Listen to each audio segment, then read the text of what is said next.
क्या हुआ जब एक राजा अपनी ही पुत्री से शादी करने के लिए उत्सुक था, अपनी ही बेटी पे फिदा हो गया और हमें अपनी बहन बेटियों को किसके भरोसे एक जगह से दूसरे जगह भेजना चाहिए या किसके साथ रखना चाहिए। दोस्तों, विष्णु पुराण में साफ लिखा है कि एक माँ और पुत्र को भी एकांतवास में नहीं रहना चाहिए। तो ऐसी ही एक कहानी मैं आपके सामने लेके आया हूँ। बिल्कुल मिस न करना, बिल्कुल अवॉइड ना करना। तो दोस्तों, मैं हूँ मिस्टर वैष्णव और आप देख रहे आर्य अनंत सनातन। आर्य अनंत सनातन मेरे चैनल का नाम है और अभी तक सब्सक्राइब नहीं किया तो सब्सक्राइब कर दें, बेल आइकॉन का बटन ज़रूर दबाएं। तो दोस्तों, देरी नहीं करते हैं और शुरू करते हैं। दोस्तों, एक राजा था, इसका नाम था ऋतुराज भोज। वो एक नगर का, बहुत बड़े नगर का राजा था। उसका राज दरबार, उसकी प्रजा बहुत खुश थी और बहुत ही अच्छे स्वभाव का था। तभी एक घटना घटती है उसके राज्य में। वहाँ एक साधु महात्मा आता है जो बहुत ही ठगी किस्म का दुष्टात्मा साधु रहता है। वो उनके नगर में आता है। तब ऋतुराज भोज उनको दरबार में बुलाते हैं और अपने बारे में पूछते हैं। उसकी रानी को, जो गर्भवती थी, तो उनको महाराज को पूछता है कि मेरी रानी को पुत्र होगा या पुत्री। तब वो ठगी साधु बोला कि राजन, वो तो मैं नहीं बता सकता कि पुत्र होगा या पुत्री, लेकिन मैं इतना बता देता हूँ कि अगर आपकी रानी को पुत्री हुई तो वो आपके अंत का कारण बनेगी, आपको बर्बाद कर देगी। बस वो इतना बोल के साधु चला जाता है। अभी राजा के दिमाग में वहम का कांटा डाल के चला गया। राजा रात भर सो नहीं सका। उसने अपनी रानी को बुलाया और बोला कि कैसे भी करके पुत्र पैदा करना, अगर पुत्री पैदा की तो मैं तुम्हें भी मार दूंगा और तुम्हारी पुत्री को भी मार दूंगा। रानी डर गई, ये तो अपने हाथ में है नहीं, लेकिन ऊपर वाले को कुछ अलग ही मंजूर था। समय बीता, रानी को एक पुत्र रत्न प्राप्त हुआ।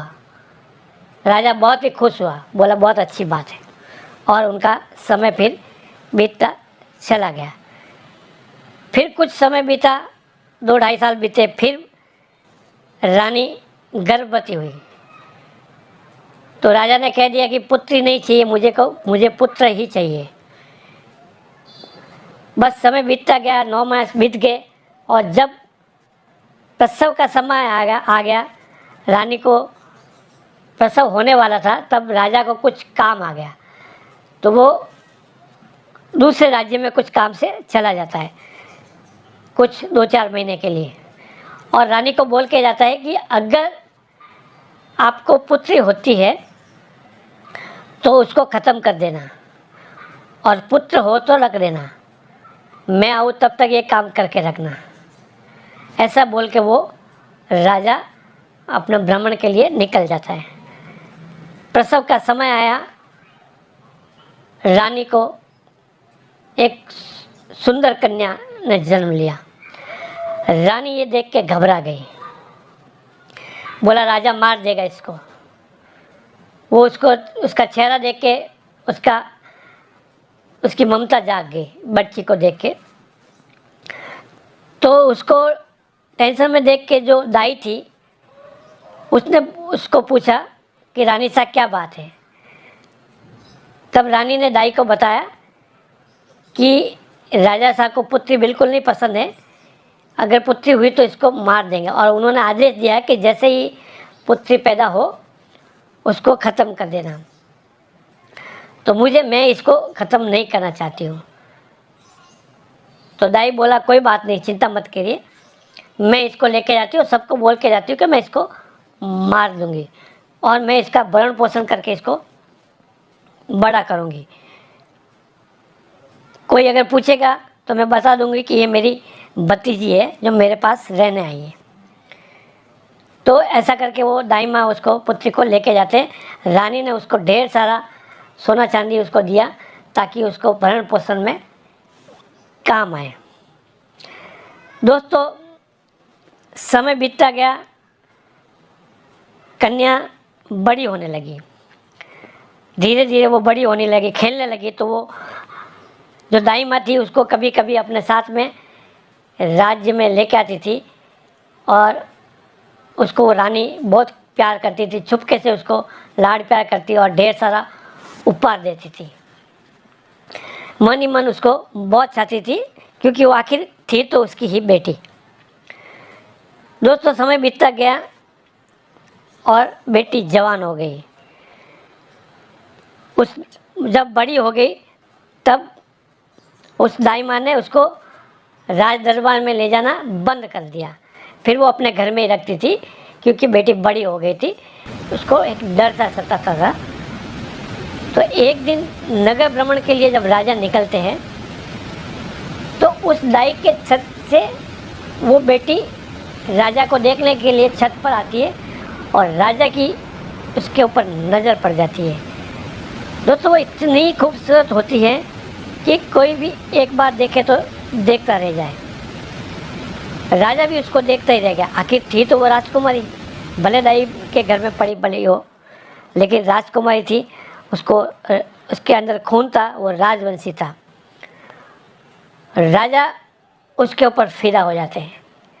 वो अपने राज दरबार में आते हैं और उसको बोलते हैं, मंत्रियों को बुला के, कि जाओ उसके दाई के घर जाओ और उसे कहो कि मैं आपकी बेटी से विवाह करना चाहता हूँ। मंत्रीगण जाते हैं, दाई को अपना प्रस्ताव बताते हैं कि राजा ने ऐसा ऐसा कहा है, आपकी बेटी उनको पसंद आ गई है और वो आपसे आपकी बेटी से विवाह करना चाहते हैं। दाई के पाँव से तो मानो ज़मीन ही खिसक गई, क्योंकि वो तो अच्छी तरह जानती थी कि ये बेटी राजा का ही खून है, राजा की अपनी ही बेटी है।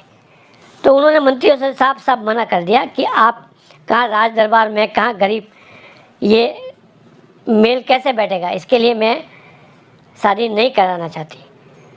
मंत्री उसको समझाते हैं कि मान जाओ, नहीं तो राजा है, कुछ भी कर सकते हैं। लेकिन दाई अपने टस से मस नहीं हुई। उसने बोला नहीं, बिल्कुल ये नहीं हो सकता। मंत्री जाके जब राजा को ये बात सुनाते तो राजा ने एक बार फिर दाई के पास प्रस्ताव भेजा और इस बार भी दाई ने वो प्रस्ताव ठुकरा दिया। तो क्या था, राजा को गुस्सा आया, बोला उस दाई को पकड़ के लेकर आओ। उस दाई को पकड़ के लाते हैं और उसकी खूब पिटाई करते हैं। बोल ऐसा क्या है राजा में कमी जो तू नहीं करना चाहती। तब वो मार सहन नहीं कर पाती और अपना मुंह खोल देती है कि राजा साहब, ये आपकी अपनी ही बेटी है, मुझे रानी साहब ने मारने के लिए दिया था, इसमें रानी साहब की कोई गलती नहीं है, लेकिन मुझे इसके ऊपर दया आ गई और मैंने इसको मारना नहीं चाहा, इसके लिए मैं इसका भरण पोषण करके बड़ा कर रही हूँ। तो दोस्तों, फिर राजा आग बबूला हो जाता है। बोला ये तो बहुत ही मेरे साथ अन्याय हो गया, बहुत ही मुझे धोखे वाला काम लगता है। तो दाई माँ का तो उसने भगा दिया उधर से और अपने बेटे को बोला कि इस लड़की को जंगल में लेके जाओ और उसको ख़त्म कर दो।